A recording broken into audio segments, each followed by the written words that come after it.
Moi, je vais vous parler de prescription hors AMM. Alors, juste pour un peu rappeler d'abord ce que c'est que l'AMM. L'AMM, c'est un acte administratif qui est adressé à une firme pharmaceutique qui va commercialiser un nouveau médicament, par exemple, et qui donc va être titulaire de cette autorisation de mise sur le marché. Dans cet AMM, il y a tout un dossier qui est énorme lorsque l'industriel dépose sa demande d'autorisation. Il y a toutes les études qui ont été compilées et analysées pour argumenter sur la commercialisation.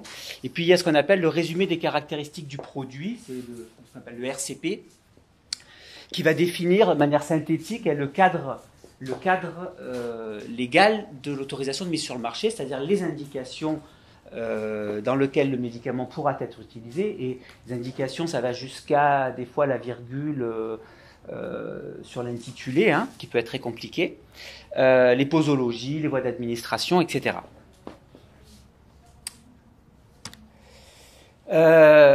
L'AMM, une fois qu'elle est donnée, elle n'est jamais définitive, elle évolue. Alors, elle évolue avec des données de sécurité lorsqu'il y a des études, notamment observationnelles, ou de pharmacovigilance qui sortent, effectivement. Les tutelles mettent à jour régulièrement ces libellés d'AMM de manière obligatoire. Et puis, elles peuvent également évoluer avec de nouvelles indications. Le problème, c'est que ces nouvelles indications sont le plus souvent demandées par le titulaire de l'AMM, et que donc, s'il n'est pas intéressé par cette nouvelle indication, vous n'aurez jamais cette nouvelle indication. Le problème aussi, c'est que les données de la science, et on l'a vu encore plus dans le cas du Covid, évoluent très vite. Il y a des papiers qui sortent tous les jours.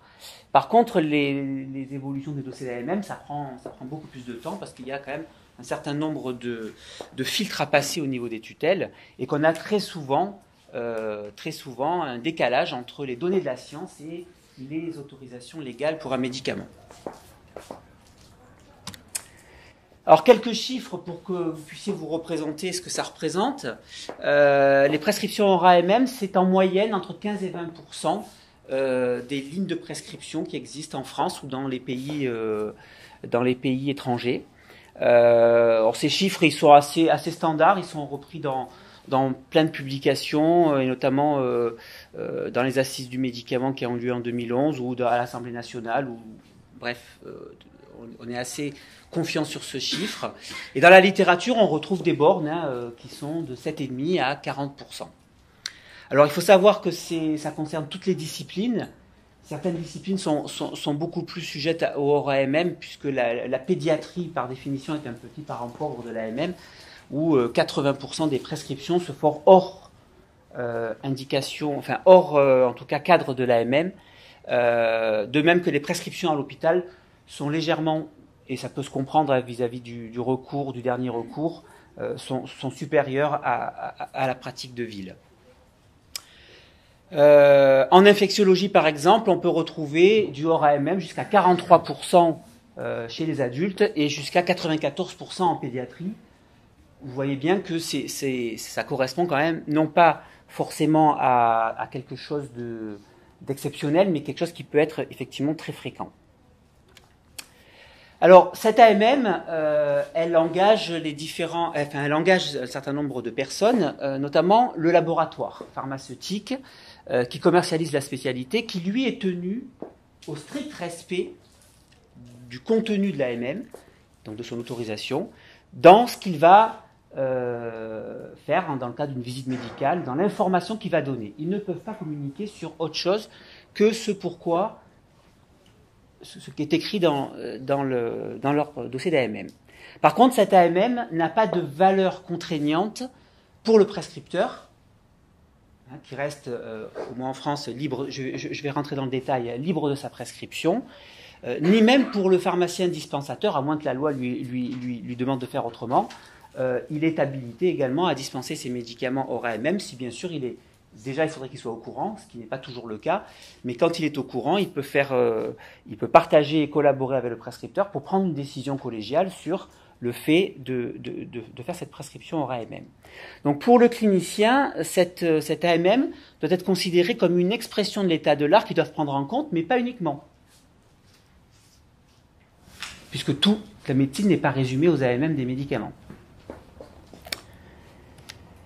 Le hors AMM, c'est ce qu'on appelle le off-label en anglais, est considéré non conforme à l'AMM, toute différence dans les indications, les caractéristiques des patients qui sont traités, la voie d'administration, les modalités d'administration et également la posologie. Donc, dès l'instant où il y a un item qui ne correspond pas, on dit qu'on est hors AMM.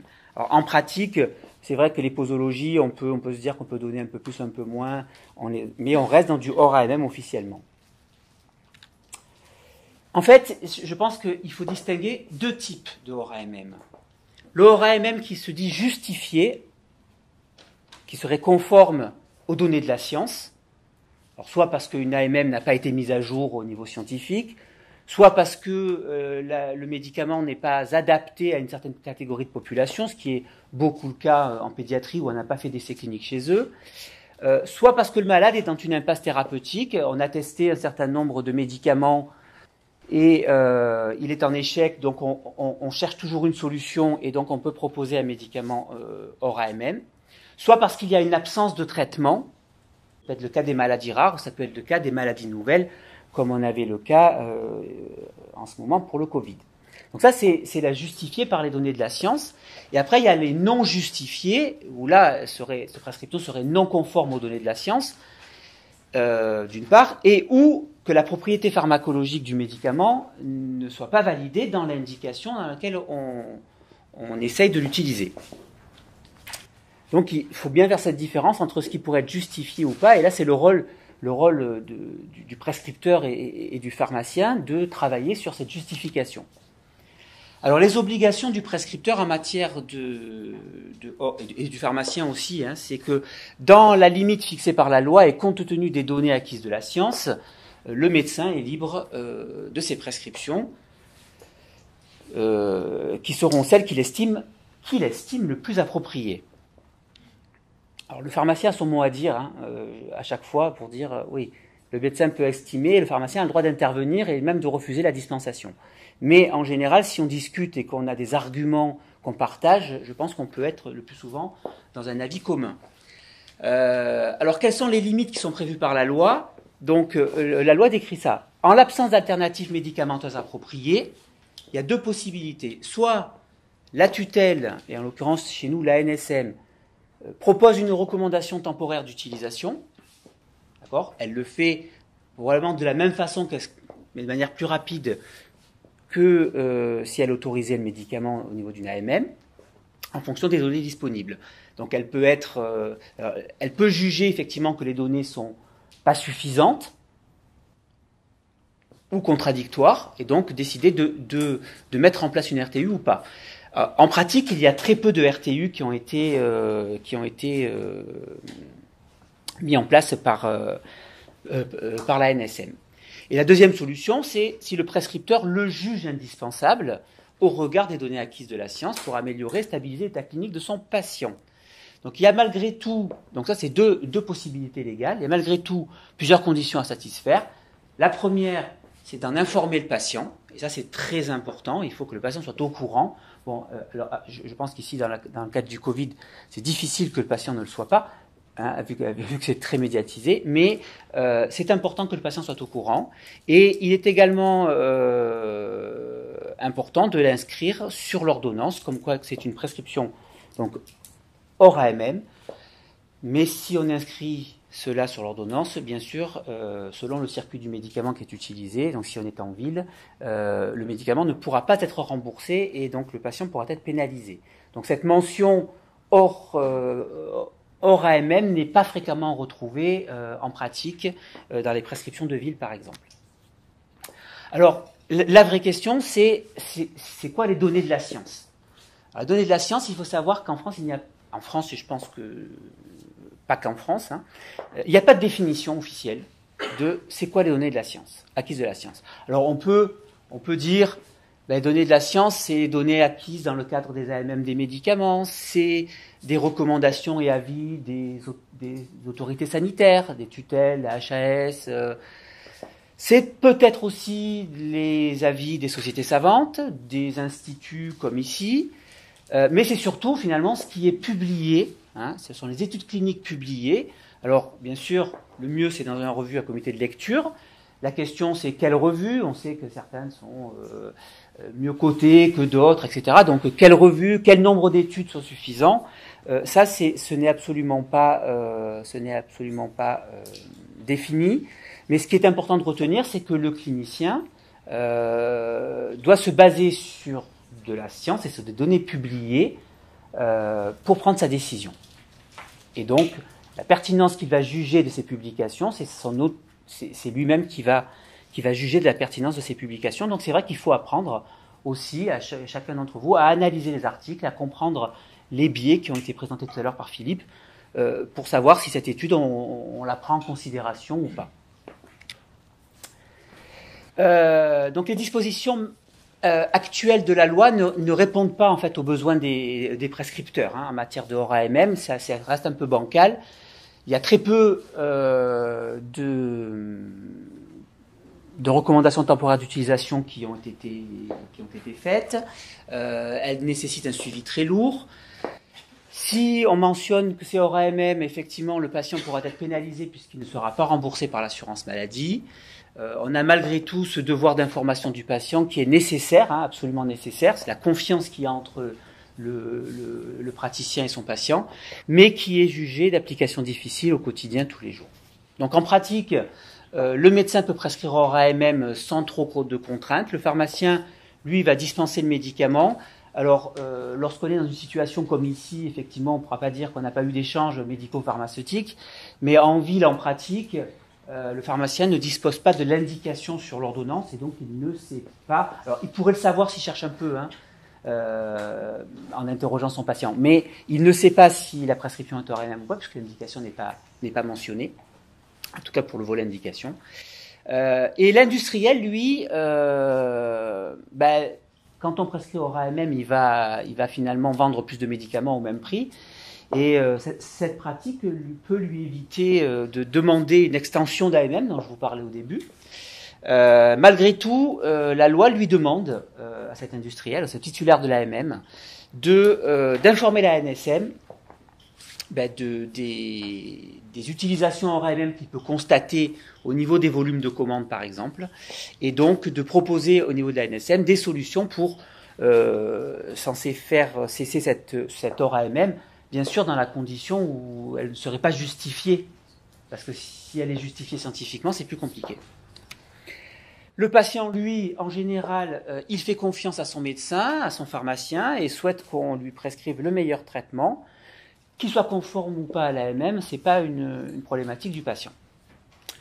Les problèmes, c'est le non-remboursement par l'assurance maladie des prescriptions hors AMM. Et l'assurance maladie ne fait pas de différence entre une prescription justifiée et une prescription non justifiée. Bon, en pratique, comme je vous ai dit, les indications ne sont pas toutes écrites sur les ordonnances et la mention hors AMM n'est pas très écrite non plus, ce qui fait qu'en pratique, tout est remboursé par l'assurance maladie. L'industrie pharmaceutique, je vous le rappelle, a donc une obligation d'informer la ANSM des surconsommations. Et elle se doit également, dans ces conditions, d'évaluer et de suivre l'efficacité, de prendre des mesures et de suivre l'efficacité de ces mesures vis-à-vis de la prescription hors AMM.